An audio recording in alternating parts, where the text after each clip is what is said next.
आज मैं बात करूंगा जनरेटिव एआई और लार्ज लैंग्वेज मॉडल्स के ऊपर, जो रिसेंटली बहुत ज़्यादा फेमस हैं और बहुत ज़्यादा इसकी एप्लीकेशंस हैं। और ये जो सेशन है ये उर्दू और हिंदी में है, लेकिन आप इंग्लिश में अगर इंटरेस्टेड हैं तो मेरी इंग्लिश वीडियोस भी अवेलेबल हैं। आपको डिस्क्रिप्शन में लिंक मिल जाएंगे सारे। इवन अगर आपने ये स्लाइड्स जो मैं शो कर रहा हूँ ये डाउनलोड करनी है पावर पॉइंट में, तो आप वो भी कर सकते हैं। आप उसके लिए भी डिस्क्रिप्शन में या अगली स्लाइड्स में आप डिटेल देख सकते हैं कि कहाँ से आप वो करेंगे डाउनलोड।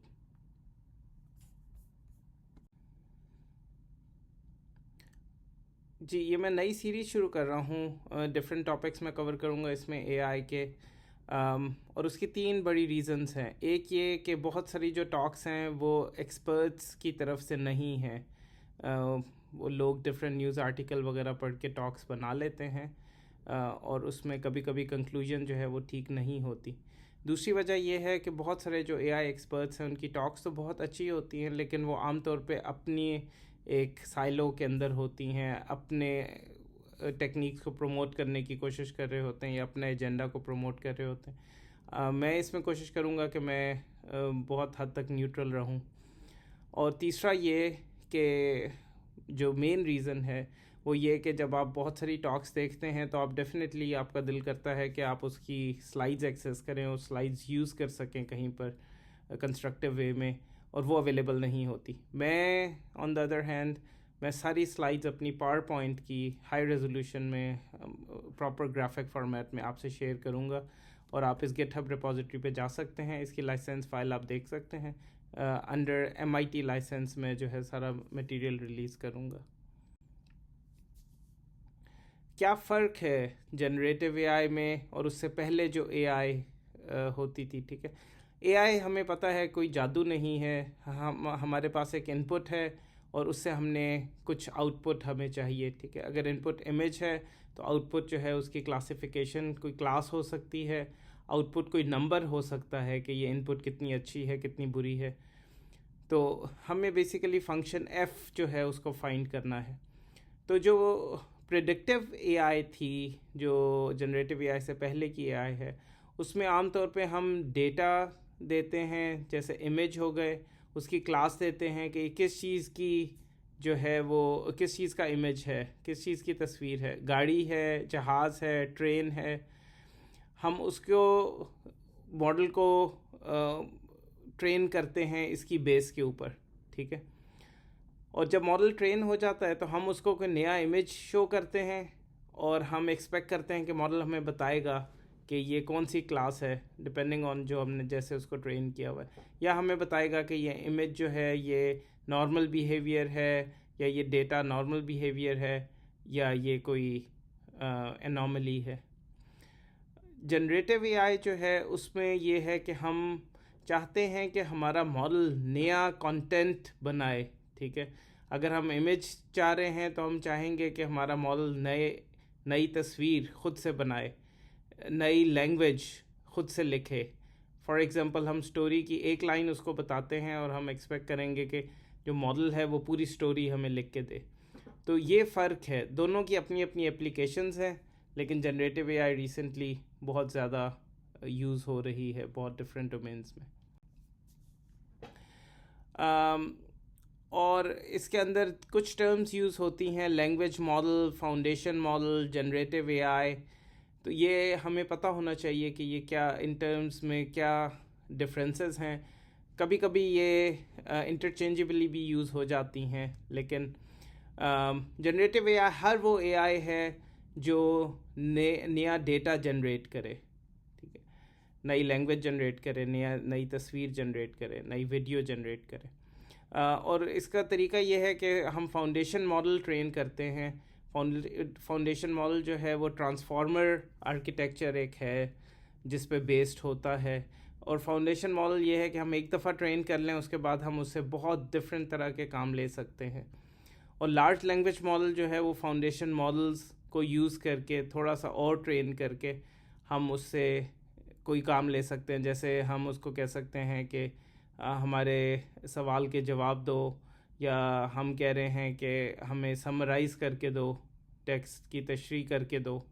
ठीक है, तो वो हम इससे कर सकते हैं, तो वो लैंग्वेज मॉडल है। और एक large language model foundation model से पहले जो तरीका होता था वो ये था कि हर प्रॉब्लम के लिए हम एक डिफरेंट मॉडल ट्रेन करते थे। फॉर एग्जांपल, अगर मेरे पास सवाल जवाब का कोई है प्रॉब्लम, तो मैं उसके लिए एक मॉडल ट्रेन करूँगा। अगर मेरे पास कोई तस्वीर को क्लासिफाई करने का एक है, मैं उसके लिए डिफरेंट मॉडल यूज़ करूँगा।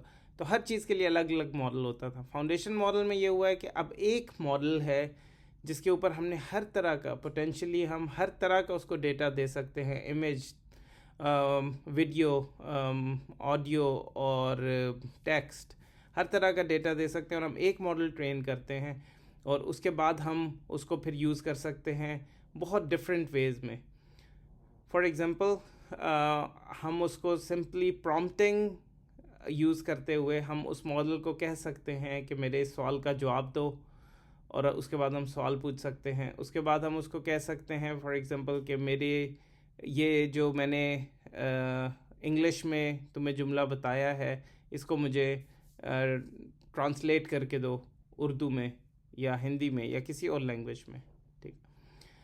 और एक और तरीका ये है कि हम इसको फ़ाइन ट्यून कर सकते हैं मॉडल को। समझे हमारे पास एक मॉडल है जो वो पूरे इंटरनेट पे ट्रेन हुआ है, लेकिन हमारे पास कुछ डेटा है जो हम किसी से शेयर नहीं करना चाहते, तो हम इसको फ़ाइन ट्यून कर सकते हैं। और फ़ाइन ट्यून करने के बाद हम उसको अपने यूज़ केस के लिए बेहतर यूज़ कर सकते हैं। जो बेस मॉडल है उससे ज़्यादा बेहतर हमें रिटर्न मिलेंगे। तो फाउंडेशन मॉडल को ट्रेन करना बहुत टाइम कंज्यूमिंग, बहुत एक्सपेंसिव है, लेकिन जब आप एक दफ़ा उसको ट्रेन कर लें तो आप बहुत ज़्यादा उसको क्विकली डिप्लॉय कर सकते हैं, बहुत जल्दी उसको अपनी एप्लीकेशन के लिए फ़ाइन ट्यून कर सकते हैं। हम यहाँ तक कैसे पहुँचे हैं? इससे पहले जो वेव्स आई हैं एआई में, अगर हम 1980 से पहले देखें तो ज़्यादातर जो एआई में रवाज था वो एक्सपर्ट सिस्टम्स का था, जहाँ हम इफ़ देन रूल्स डिफ़ाइन करते थे, ठीक है।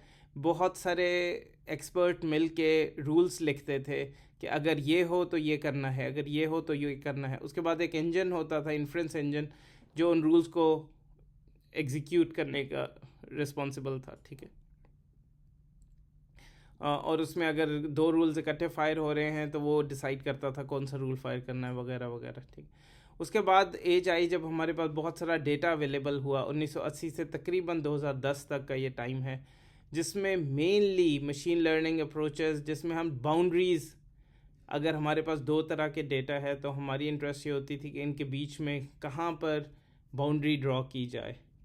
तो उसके अंदर बहुत सारे मेथड्स हैं, SVM, इसमें डायमेंशनलिटी रिडक्शन, कि अगर कोई बहुत हाई डायमेंशनल डेटा है उसको लो में कैसे विजुलाइज करना है, उसको कैसे देख, फीचर इंजीनियरिंग, कि इमेज में क्या चीज़ हो तो ये कौन सा जानवर हो सकता है, अगर इसमें समझें कि विंग है तो ये एरोप्लेन हो सकता है। इस तरह से मैनुअली डिफ़ाइन किया जाता था। फिर 2010-2012 के बाद जो एज आई उसको डीप लर्निंग कहते हैं, और इसमें जो चीज़ है बहुत ज़्यादा हमारे पास कंप्यूट पावर अवेलेबल होगी GPUs की शक्ल में, जिसकी वजह से हम मॉडल्स ट्रेन कर सकते थे बहुत ज़्यादा डेटा यूज़ करके। और डेटा भी लेबल डेटा अवेलेबल होना शुरू हो गया बहुत ज़्यादा, जैसे इमेज नेट है और इस तरह के डेटा सेट्स अवेलेबल होना शुरू हो गए। लेकिन इसमें भी हम हर टास्क के लिए सेपरेट नेटवर्क ट्रेन करते थे, और इसमें बहुत सारे आर्किटेक्चर्स हैं, CNN है, MLP है और RNN और पता नहीं क्या, हमने काफ़ी सारे डिफरेंट देखे हैं इसमें आर्किटेक्चर। और 2017 के बाद जो है जो पेपर आया ट्रांसफार्मर पे, attention is all you need, उसके बाद एक चीज़ जो ऐड हो गई, सेल्फ सुपरविजन एट स्केल। हमें सारा डेटा लेबल करने की ज़रूरत नहीं है अब। हम जो है थोड़े से लेबल डेटा से और बहुत सारे अनलेबल डेटा से हम फाउंडेशन मॉडल बना सकते हैं, और उसके अंदर ये है कि एक ही फाउंडेशन मॉडल से हम बहुत सारे डिफरेंट टास्क कर सकते हैं। क्या अब पहले वाली सारी AI ख़त्म हो गई? नहीं, बिल्कुल भी ऐसा नहीं है। हर AI की जो वेव है उसकी अपनी एप्लीकेशंस हैं, और वो अपनी एप्लीकेशंस में वही वाली AI जो है वो अभी भी स्ट्रॉन्ग है। फॉर एग्ज़ाम्पल ऑटोनमस ड्राइविंग के अंदर जो ख़ुदकार ड्राइविंग है उसके अंदर अभी तक हम एक्सपर्ट सिस्टम्स को भी यूज़ कर रहे हैं। जी, जैसा कि मैंने कहा कि हर दौर की जो एआई है वो रेलेवेंट रहेगी अपनी एप्लीकेशंस के लिए। चैट जीपीटी ने जो काम किया है कि वो एआई को हर आदमी तक ले गया है। जो भी एआई को समझना चाहता है वो डायरेक्टली उससे इंटरेक्ट कर सकता है, उसको यूज़ कर सकता है। उसने बहुत ही आसान बना दिया है। इसलिए लोगों में एक मिसकॉन्सेप्शन है कि एआई जो चैट जीपीटी से ही स्टार्ट हुई है। ऐसा बिल्कुल भी नहीं है। और जैसा कि मैंने कहा, जनरेटिव एआई जिसमें नया कंटेंट बनाते हैं एआई से, नई तस्वीरें बनाते हैं, नई कहानी लिखते हैं, नया टेक्स्ट लिखते हैं, वो डेफिनेटली बहुत इम्प्रूव हुआ है। लेकिन बहुत सारी अदर एप्लीकेशंस, डिफरेंट एप्लीकेशन हैं जिसके अंदर हम पहले से बहुत एआई जो है वो बहुत बेहतर थी। जनरेटिव एआई भी चैट जीपीटी से शुरू नहीं हुई, ना 2017 से शुरू हुई है। अगर आप चाहें तो उसको जनरेटिव एडवर्सरियल नेटवर्क्स गैन्स से कह सकते हैं शुरू हुई है, लेकिन इससे पहले भी एग्जिस्ट करती थी। वेरिएशनल ऑटो इनकोडर्स एग्जिस्ट करते थे इससे पहले भी। लेकिन ये गैन्स वो पेपर था जिसने सबसे पहले इसको फेमस करना शुरू किया था और मोस्टली इमेज के अंदर इसकी एप्लीकेशन थी। इसका आइडिया पीछे बहुत सिंपल है, बड़ा इंट्यूटिव है। इसमें दो नेटवर्क्स हैं, एक जनरेटर नेटवर्क है, एक डिस्क्रिमिनेटर नेटवर्क है। जनरेटर नेटवर्क का काम है कि वो ऐसे इमेज जनरेट करे कि डिस्क्रिमिनेटर उनको डिस्क्रिमिनेट ना कर सके असल वाले इमेजेस से या असल वाले डेटा से। और डिस्क्रिमिनेटर का ये काम है कि वो डिस्क्रिमिनेट करे कि कौन सा इमेज असल है और कौन सा इमेज जनरेटेड है। और जब ये दोनों को हम इकट्ठा ट्रेन करते हैं तो कुछ टाइम बाद दोनों बहुत अच्छे हो जाते हैं। डिस्क्रिमिनेटर जो है वो डिस्क्रिमिनेट करने में, और जनरेटर बहुत अच्छे इमेज जनरेट करना शुरू हो जाता है जो कि देखने में बिल्कुल रियल लगते हैं। इसमें आप देख सकते हैं ऊपर जो एग्जांपल है कि उसमें सोर्स इमेज हैं और डेस्टिनेशन इमेज हैं, और सोर्स को डेस्टिनेशन की तरह वो बना के शो कर रहा है। और आप देख सकते हैं कि ये कितनी अच्छी क्वालिटी के हैं। So coming to foundation model मैंने आपको बताया कि ट्रांसफार्मर आर्किटेक्चर पे बेस्ड हैं। इनको ट्रेन कैसे किया जाता है, इनका साइज़ आमतौर पे बिलियंस ऑफ पैरामीटर्स में होता है। 100 बिलियन के भी बहुत हमें कॉमनली नज़र आते हैं, इससे ज़्यादा के भी आते हैं नज़र। इसमें 3 स्टेप्स हैं। सबसे पहला स्टेप्स है प्री ट्रेनिंग में ये है कि हम अनसुपरवाइज्ड मैनर में हम उसको सिर्फ ये सिखाते हैं कि आपने, अगर आपके पास एक इनपुट है तो आपने अगला वर्ड कैसे प्रेडिक्ट करना है। हम बेसिकली वर्ड भी नहीं, हम टोकन की बात करेंगे, लेकिन अभी हम उस डिटेल में नहीं जाते। आप समझें कि हम उसको एक इनपुट देते हैं और उसने अगला वर्ड प्रेडिक्ट करना है कि क्या होगा। ये प्री ट्रेनिंग बहुत मैसिव लेवल पे होती है। इसमें बहुत ज़्यादा कंप्यूटेशनल पावर और बहुत ज़्यादा रिसोर्सेज चाहिए होते हैं। जब एक दफ़ा हमारे पास फाउंडेशन मॉडल तैयार हो जाए प्री ट्रेनिंग के बाद, तो फिर आती है सुपरवाइज फाइन ट्यूनिंग। इसके अंदर हमें कम एग्जांपल्स चाहिए, less than 1 million most of the cases. कभी कभी 1 लाख तक भी एग्जांपल से बहुत अच्छा ट्रेन किया जा सकता है। इसमें यह है कि हम उसको कह सकते हैं, डिफरेंट एग्जांपल्स सिखा सकते हैं कि क्वेश्चन को आंसर कैसे करना है, चीज़ को समराइज़ कैसे करना है, मैथ का प्रॉब्लम कैसे सॉल्व करना है, वगैरह वगैरह। फिर एक और बहुत ही इंपॉर्टेंट स्टेज आती है जिसे हम अलाइनमेंट कहते हैं। इसको reinforcement learning with human feedback भी कहा जाता है। हम बाद में बात करेंगे क्यों। इसमें यह है कि हम मॉडल को अलाइन करते हैं। मॉडल को हम कहते हैं कि आउटपुट जनरेट करो हमारे क्वेश्चन के लिए, और उसके बाद हम ह्यूमन को कहते हैं, एक आदमी को कहते हैं कि इसको बताओ कि मॉडल ने अच्छा काम किया है, बुरा काम किया है। और अगर मॉडल ने बुरा काम किया है तो उसको आप मॉडल को फीडबैक दो, और अल्टीमेटली मॉडल जो है वो बेहतर से बेहतर होता जाता है। अलाइनमेंट बहुत इम्पॉर्टेंट है ह्यूमन वैल्यूज़ को लर्न करने के लिए, ठीक है। बहुत सारी ऐसी चीज़ें हैं जो कि हमें कॉमन सेंस की वजह से पता होती हैं, लेकिन मॉडल्स को नहीं पता होती। वो अलाइनमेंट फ़ेज़ के अंदर मॉडल को पता चल जाती हैं। और अगर हम ये प्लॉट देखें तो इसमें हम देख सकते हैं कि हर चीज़ GPT-3 प्रॉम्प्टिंग है कि उसको हम सिंपल यूज़ कर रहे हैं, बस मॉडल को हम कह रहे हैं कि हमें एक दो एग्जांपल शो करके हम कह रहे हैं कि इसी तरह हमें रिज़ल्ट आप दें। जैसे एक मैंने मैथ प्रॉब्लम सॉल्व करके दिखा दी, 2 दिखा दी, 3 दिखा दी, और चौथी मैंने सिर्फ उसको क्वेश्चन बता दिया और मैं एक्सपेक्ट कर रहा हूँ कि वो मुझे बताएगा आंसर। उससे बेहतर ज़्यादा आउटपुट है सुपरवाइज फाइन ट्यूनिंग के साथ, उससे भी बेहतर है अगर हम उसको अलाइन भी कर लें तो। लार्ज लैंग्वेज मॉडल काम कैसे करते हैं? लार्ज लैंग्वेज मॉडल जो हैं बेसिकली देखने में बहुत मुश्किल, बहुत कॉम्प्लेक्स लगते हैं, लेकिन ये सिर्फ नेक्स्ट वर्ड प्रेडिक्टर्स हैं। ये सिर्फ अगला वर्ड या अगला टोकन प्रेडिक्ट करते हैं और कुछ भी नहीं करते, ठीक है। इनको आप एक कोई टेक्स्ट दें, जैसे a quick brown fox jumped over a lazy, और ये आपको बताएंगे डॉग, ठीक है। सिर्फ ये कर रहे हैं, इससे ज़्यादा भी कुछ नहीं, इससे कम भी कुछ नहीं, ठीक है। इससे थोड़ी सी ये कॉम्प्लेक्सिटी ये है कि ये सिर्फ आपको एक वर्ड नहीं बताते, या आपको अगले वर्ड्स की प्रोबेबिलिटी बताते हैं, लाइकलीहुड बताते हैं कि आपको अगला कौन सा वर्ड ज़्यादा लाइकली है कि वो आना चाहिए, ठीक है। फॉर एग्ज़ाम्पल अगर आप ये सेंटेंस देंगे तो वो कहेगा कि डॉग की बहुत ज़्यादा लाइकलीहुड है कि डॉग आना चाहिए, कैट का भी थोड़ा सा है, लाइन का भी थोड़ा सा है, ठीक है, लाइकलीहुड है, लेकिन बहुत ज़्यादा चांस है कि आगे डॉग आएगा। तो लार्ज लैंग्वेज मॉडल सिर्फ ये कर रहे हैं, इससे ज़्यादा कुछ नहीं, इससे कम कुछ नहीं। जो एप्लीकेशंस हैं लार्ज लैंग्वेज मॉडल्स की, उनमें समराइजेशन है। आप एक बड़ा सा उसको टेक्स्ट दें और उसको कहें मुझे इसको 2 लाइनों में लिख के दिखाओ। कैप्शनिंग है, उसमें आप जो है किसी चीज़ को आप कह सकते हैं कि मुझे इसकी हेडिंग दो या टाइटल बताओ। सवाल जवाब है।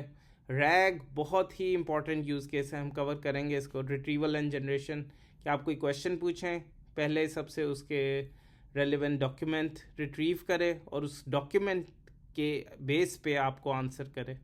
फिर क्लासिफिकेशन है कि ये टेक्स्ट अच्छा है, बुरा है, और इससे भी डिटेल क्लासिफिकेशन हो सकती है। Of course source code generation बहुत बड़ी एप्लीकेशन है कि आप उसको कहें कि मुझे कोड लिख के दो, पाइथन का, सी का, किसी और चीज़ का। और नेचुरल लैंग्वेज अंडरस्टैंडिंग है, अगर आप चाहते हैं कि वो आपको पार्सिंग करे या कुछ करके दे, तो वो इसमें नाउन कौन सा है, वर्ब कौन सा है, वो आपको बता सकता है।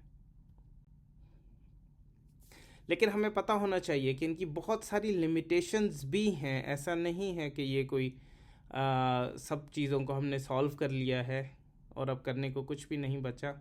इसमें बहुत सारी प्रॉब्लम्स हैं। हेलुसिनेशन है, जिसमें ये खुद से ही आउटपुट जनरेट करना शुरू कर देते हैं और जो हकीकत नहीं होता।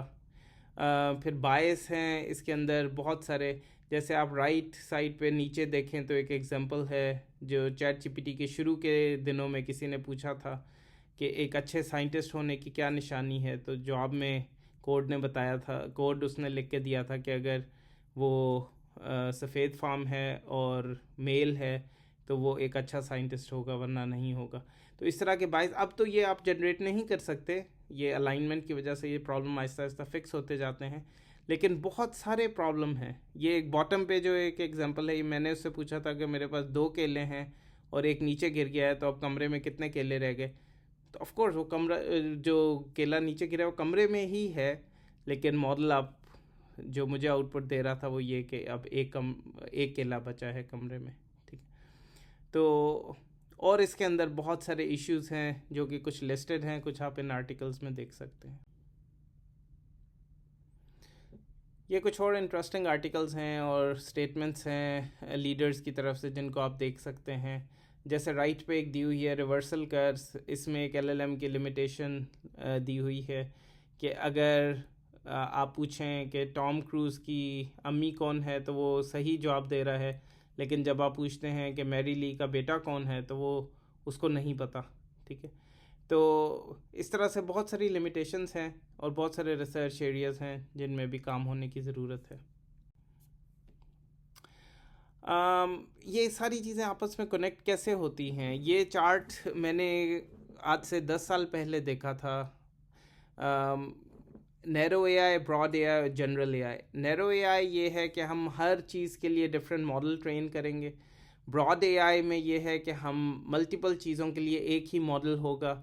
वो लर्निंग और रीजनिंग वो रीज़न कर सकेगी अपना जो भी जवाब दे रहे हैं उसके बारे में, ठीक है। अभी हम ब्रॉड एआई पे हैं, हम एक मॉडल ट्रेन करके उससे बहुत डिफरेंट काम करवा सकते हैं। और मल्टी मॉडल का मतलब ये है कि हम एक मॉडल से इमेज, टेक्स्ट, डिफरेंट तरह का डेटा जो है उसको भी जनरेट कर सकते हैं या उसको यूज़ कर सकते हैं। और नेक्स्ट स्टेज है जनरल एआई। जनरल एआई है जो खुद से ऑटोनमस, मतलब खुदकार तरीके से ऑपरेट कर सके, उसको ह्यूमन की ज़रूरत ना हो। यहाँ हम कब पहुँचेंगे, अभी हम इससे बहुत दूर हैं। अभी कोई ऐसी वजह नहीं है कि हम लार्ज लैंग्वेज मॉडल से किसी तरह भी खौफज़दा हों कि ये ह्यूमंस को ख़त्म कर देंगे, या कोई भी ऐसी बात जैसे टर्मिनेटर मूवी में होता है या और मूवीज़ में होता है, ऐसा कुछ करेंगे। जब हम AGI पे, जनरल AI पे पहुँचेंगे तो फिर उस वक़्त की डिस्कशन है। अभी हम उससे बहुत दूर हैं। कुछ लोग कहते हैं 50 साल दूर हैं, कुछ कहते हैं 100 साल दूर हैं, लेकिन हम उससे अभी बहुत ज़्यादा दूर हैं। जी, ये लास्ट स्लाइड है। इस पे डिफरेंट लिंक्स दिए हुए हैं। आप मेरे से ट्विटर पे कनेक्ट कर सकते हैं, यूट्यूब पे सब्सक्राइब करें, लिंक्डइन पे आप मुझे कनेक्शन भेज सकते हैं। अगर आपने ये डाउनलोड करनी है स्लाइड्स तो आप सबसे नीचे जो गिटहब का लिंक दिया हुआ है वहाँ जाएं, और उसके बाद आप टॉक्स वाले सेक्शन में चले जाएं। आपको सारे लिंक मिल जाएंगे कि आप इसको कैसे डाउनलोड कर सकते हैं PPT में। और ये आप QR कोड भी स्कैन कर सकते हैं लिंक्डइन के लिए। Thank you so much.